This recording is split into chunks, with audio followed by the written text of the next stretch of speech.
નવયુગ school સામે આવેલ વરસાદી કાંચમાં મગર દેતા રહીશોમાં ભય.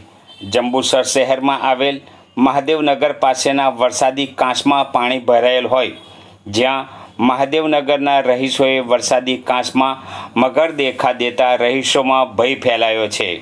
આ અંગે સોસાયટીના જાગૃત નાગરિકોએ જંગલ ખાતાને પણ જાણ કરી હતી, જેને લઈ ફોરેસ્ટ વિભાગ દ્વારા પાંજરું મૂકવામાં આવ્યું છે. પરંતુ વરસાદી કાંચ પાસે ઝાડી ઝાંખરા આવેલ હોય મગર પાંજરે પૂરાયો નથી, જેને લઈ નાગરિકો દ્વારા પાલિકામાં પણ મૌખિક જાણ કરી ઝાડી ઝાંખરા દૂર કરવા જણાવ્યું હતું, જે અંગેની માહિતી આજે બપોરે 3 કલાકે મળી હતી.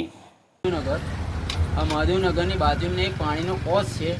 હવે એની અંદરથી અમે 4-5 દિવસથી મગર જોઈએ છીએ. અમે ફોટા બી પાડેલા છે અને અમે જાણ કરી, ફોરેસ્ટને જાણ કરેલી છે. એમને એક પાંજરી મૂકી ગયેલા છે, હજુ મગર પકડાયો નથી. અમે નગરપાલિકાને જાણ કરી છે કે ઝાડી કાપી નાખો તો મગર પકડાય, તો નગરપાલિકા કોઈ ધ્યાન લેવા તૈયાર નથી.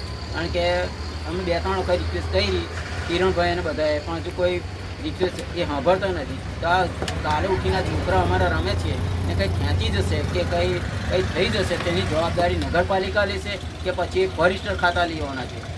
હું મહાદેવનગરમાં રહું છું. મારું નામ ભાવના પી જોશી છે.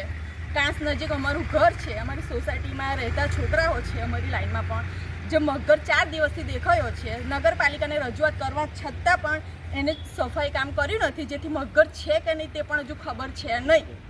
સફાઈ કામ કર્યું ન હોવાથી જે ઝાડી બધી ઉગી ગઈ છે ચોમાસાને લીધે, સફાઈ કામ કર્યું ન હોવાથી અંદર ફસાયેલો હોય તો પણ દેખાય એવું છે નહીં. કોઈ પણ છોકરા કે અમે જાતે પણ કોઈ પણ સામાન કચરો છે આ તે જે બધું કાંચમાં નાખવા જતાં અમારા જીવને પણ જોખમ છે. તો એટલી વિનંતી છે સરકારને, જંબુસર નગરપાલિકાને, કે બને એટલું ઝડપથી અહીંયા સાફ કરાવો અને અમને મુક્ત કરો. મગર તો છે, દેખાય છે બધાને.